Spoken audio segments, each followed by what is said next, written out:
just don't know how you stop it, and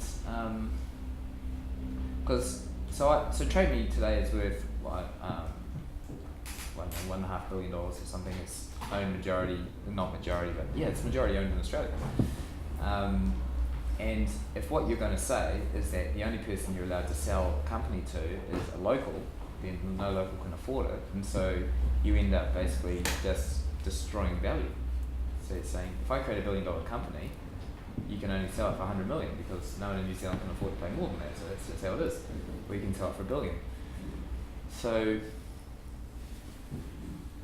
it's kind of philosophical somewhat, isn't it? So I think things like Kiwi Bank or whatever are great in writing that somewhat, and the profits that banks seem to make seems excessive. It seems like we're a country that just basically gets up at 4 a.m. every morning and milks the cows and then sends all the, sells the milk, gets the money and sends the money to Australia because all the banks have basically liens on mortgages over all the farms.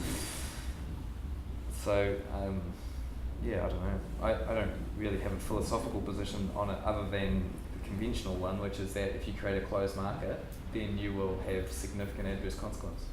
So, I don't know how you balance that. I think people, if they can get a really good price for their company, then they should sell it. But they shouldn't sell it cheap. That's the problem. When if you sell something for $10 million, and you could have got 100, then that's a real tragedy. But if it's worth 100 and you sell it for 200, then that's good, isn't it? I don't know. Yeah, I mean, it's sort of in that, some of us think it's this kind of cultural reaction to, things that are offshore, and we get a bit protective of it, but it's whether or not this is just something that we have to, live with increasingly. Well, I think if the banks are making lots of money, they should pay lots of tax. So as long as they're doing that, then presumably the net societal benefit is pretty similar. As long as they're not siphoning tax out, potential tax dollars out.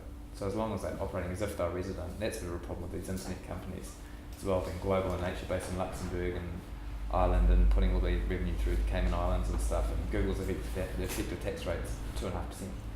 So I think that's going to right itself as well, because that's a problem for governments.